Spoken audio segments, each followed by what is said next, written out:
They called them pets, but Jack knew better. He'd heard the term whispered behind translucent membranes and flickering bioluminescent eyes, always with that condescending lilt the Zalari used when referring to anything they didn't understand. To them, humans were amusing, exotic, occasionally clever, mostly docile, like parrots that could solve puzzles. Jack played his part well. He smiled when the guests arrived, performed little tricks on command, and tolerated the endless stroking of his graying hair by alien tentacles smelling faintly of citrus and copper. He ate from polished bowls. He slept on cushions filled with levitating microfibers. He was, by all appearances, the model human companion.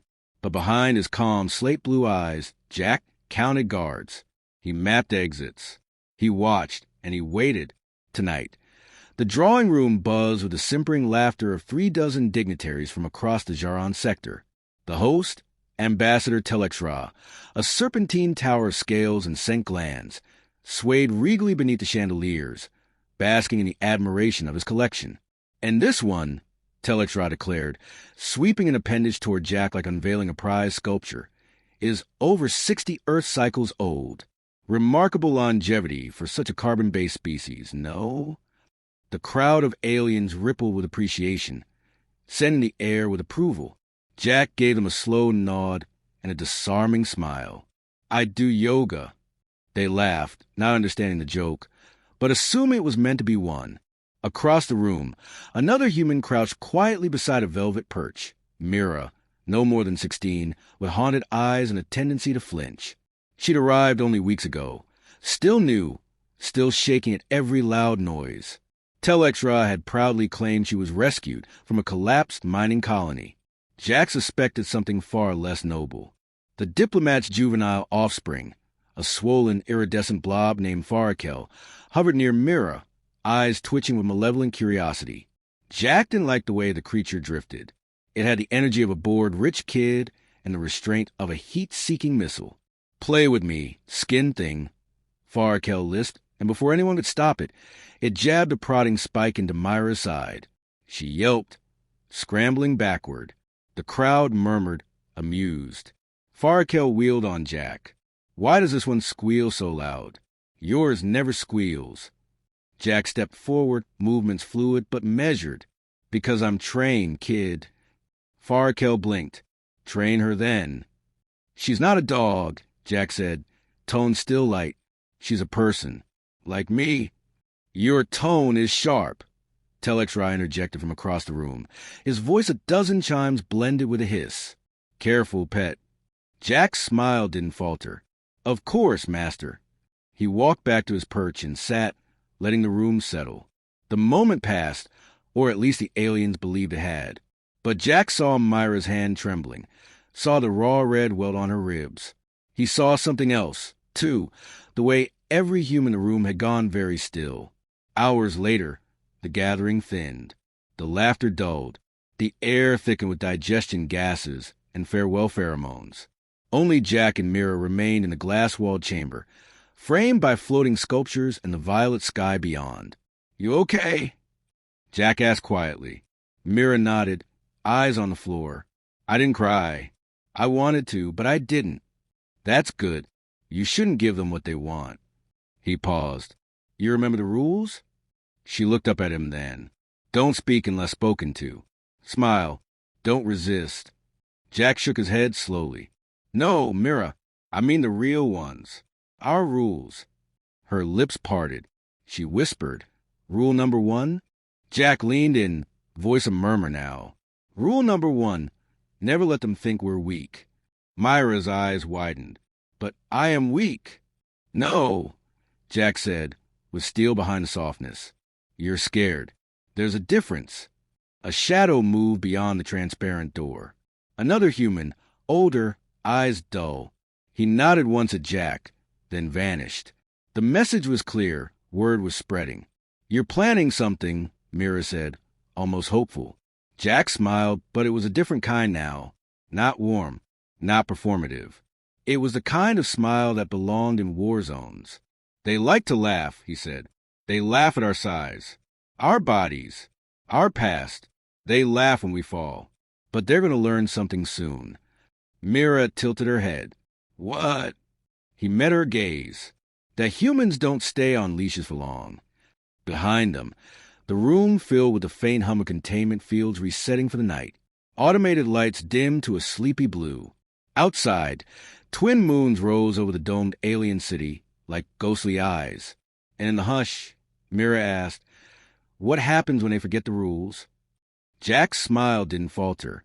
They get reminded. A hiss echoed as the doors sealed. Somewhere in the dark, a small light blinked to life on Jack's collar. Something no Zalari would ever think to notice. A signal, just one word, sent out in a silent burst to any human within range. Soon, and in the great silence that followed, the galaxy kept spinning, oblivious to the fuse that had just been lit. Jack didn't sleep that night. Not that sleep had come easily for years. Even before the Zalari, he'd lived in the cracks of collapsing worlds. War zones, dying cities. The long dark after Earth had fractured. The body learns how to rest with one eye open, how to breathe without making sound, how to wait. He waited now. The signal he'd sent was old Earth tech, compressed, silent, undetectable to alien scanners. It was a ghost of a signal, just enough to wake sleepers pretending to be pets, just enough to say, "It's time." Morning came slowly in the floating city of Aharnath Prime, filtered through miles of crystal lattice and xenon mist. The Zalari believed it calming. Jack found it clinical, like being preserved in a glass jar. But the light was good for what came next. Everyone would see it. Farakel found him first, Gideon floating erratically on his propulsion sacks. "You are summoned to the garden, pet. The ambassador desires entertainment." Jack rose wordlessly, but not before slipping a thin strand of alloy wire from beneath his cushion. A souvenir, untraceable, lethal. The garden wasn't a garden by Earth standards. It was an arena of engineered flora. Plants that pulsed with color, grew in rhythmic patterns, and hummed in tones only Zalari appreciated. Jack had once likened it to being inside a jellyfish rave. The joke didn't land. Today, the crowd was small. Telexra, a few nobles, 2 lesser ambassadors, all lounging on biopods that shaped themselves around the user's form. In the center, Mira stood trembling, a training baton in her hand. Across from her, a towering brute of a Zalari guard, armored and slow-eyed. Telexra gestured lazily with a tentacle. "We test reflex today. Show progress." Jack's pulse didn't rise. He didn't clench his fists. He simply walked forward, placed a hand on Myra's shoulder, and took the baton from her. "I'll demonstrate." Telexra's eyes pulsed orange. "This is irregular." Jack twirled the baton. "So it's hitting a child with a shock stick. Humor me." A pause.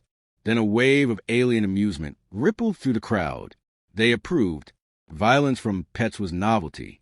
The guard stepped forward. 3 times Jack's mass. Skin like armored glass. He moved like a tank, confident, dismissive. Jack stepped in close, quick. The baton whistled once. Then it cracked against the Zalari's knee, just above the joint. The sound was sharp, a brittle snap. The brute howled, crashing sideways into the humming plants. Color scattered like fire. Gasps. Confusion. Shock. Jack didn't stop.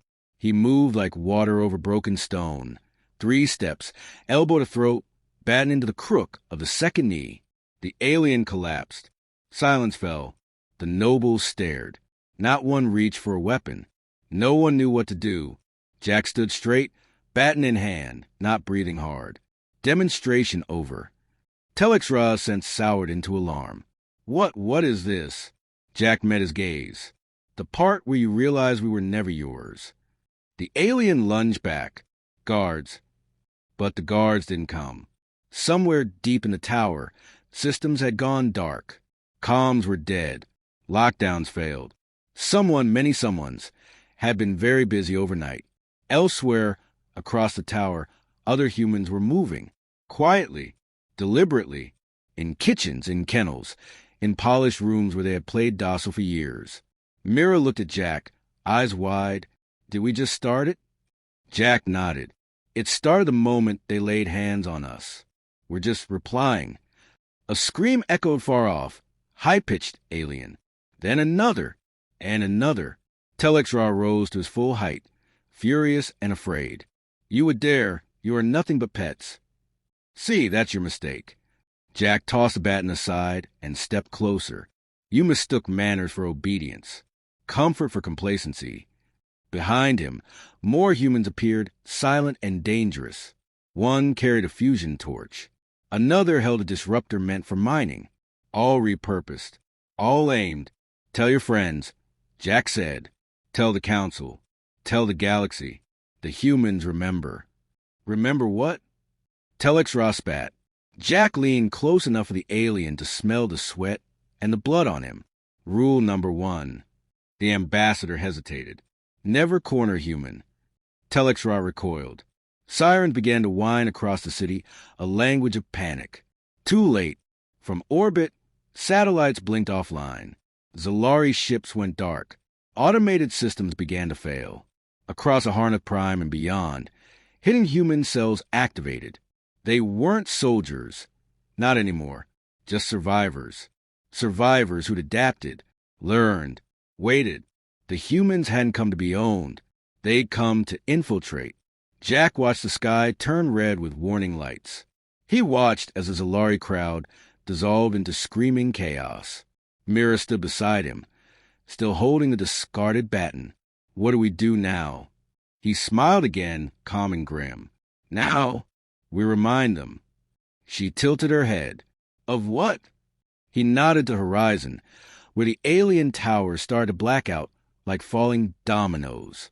That we were never the ones in cages. The Zalari called an incident, the term they always use when something shattered their illusion of control. But this wasn't an incident. It was an unraveling. Every broadcast tower in the Aharnath sector crackled with silence. Not static, just nothing. As if the network itself had taken a breath and decided to hold it. Telex-Ra's personal cruiser, once considered impregnable, now floated lifeless above the city like a silver corpse. Human hands had overridden its systems with code written decades ago, hidden in song lyrics, baking instructions, and idle conversation. The Zalari never noticed. They never looked past the surface. Jack stood on Embassy's highest platform. The sky a swirl of stormlight and distant fire. The uprising had spread faster than he predicted, not because they were coordinated, but because the humans had been ready, waiting. Every mistreated captive, every underestimated technician, every human child forced to sit and smile while their captors paraded them like domesticated toys. They'd all remembered rule number 1. Beside him, Mira stood taller now. She'd shed her assigned silks in favor of something stolen and practical, a scavenged vest, boots too big, a knife strapped to her thigh with surgical tubing. The baton still hung at her side. She hadn't let it go since the garden. They're trying to regroup, she said, scanning the distant movement of emergency flares. A few of the cities still have power. Command nodes maybe. They'll try to talk first, Jack replied. Then they'll send something bigger. Are we ready for that? Jack considered the question. We don't need to be. They do. Below, the city seethed. Zalari nobles ran like insects in a flooded nest, their composure drowned in confusion. Not just fear, disorientation. They couldn't fathom a world where the pets fought back, where the leash ones had teeth of their own. A sleek diplomatic transport appeared on the horizon, its hull emblazoned with the sigils of the Interstellar Accord. The Council had sent someone. Of course they had. The galaxy couldn't afford the optics of rebellion, especially from such harmless creatures. Mira leaned closer. Think they'll listen? No, Jack said, but they'll understand. The transport landed on a scorched landing pad, and a trio of delegates emerged. 2 insectoid, 1 crystalline, all draped in the hollow authority of peacekeepers. They approached without guards. Wise, or arrogant. With these species, it was often the same thing. One of the insectoids spoke first, its mandibles clicking in translated rhythm. We were told the Zalari embassy experienced an act of disobedience. Jack raised a brow. Disobedience? You were classified as companion species. This changes the terms of your presence. Mira stepped forward, fire in her voice. You mean we were property? Pets? Accessories? Jack didn't stop her. The crystal being pulsed faintly. Our concern is escalation. Already several stations have reported human-led sabotage. Are you attempting secession? Jack took a step forward, gaze unblinking. You misunderstand. We're not asking for independence. We're not seeking status upgrades or apologies. We're ending the charade. And what charade is that? That we're beneath you. Silence settled like falling ash. Even the translators paused before rendering the meaning. The insectoid twitched. If this continues, the Accord will be forced to authorize containment. Then contain us, Jack said, voice cold and level. But you'll need more than words and titles. We've seen your fleets. We've learned your code. We were never just watching. We were preparing. The crystal delegate tilted its faceted head. This will frighten many. Jack nodded. Good. The delegation withdrew. Not in fear exactly, but in consideration. A recalibration of assumptions. It would echo across the stars. That night, the embers of rebellion cooled into something harder. Resolve. The humans didn't riot. They didn't loot or burn. They cleaned. They fortified. They took what they needed and left the rest. Predators didn't make messes. They claimed territory. Mira sat beside Jack on the same garden perch where it had all begun. The humming plants were quiet now, wilted from neglect or perhaps fear. Was this always the plan? She asked. Not exactly, Jack admitted. The plan was survival. Everything after that was improvisation. I thought we'd have to beg, bargain. He shook his head. We tried that centuries ago. Didn't work. Turns out we're better at breaking things than asking for permission. She looked out at the fractured skyline. What do you think they'll do next? Regroup? Retaliate? Rebrand us as terrorists or insurgents? That's fine. Let them call us monsters if it helps them sleep. And what do we call ourselves? Jack smiled, not the charming, polite smile from his pet days, but the one he'd worn in the ruins of old Earth, the one that said, come and see. Humans? A silence followed, deep and final. Somewhere in the black beyond the stars, transmission sparked, weapons powered up, treaties cracked at the edges. But the humans were no longer hiding. They were watching. And this time, they weren't alone in the dark.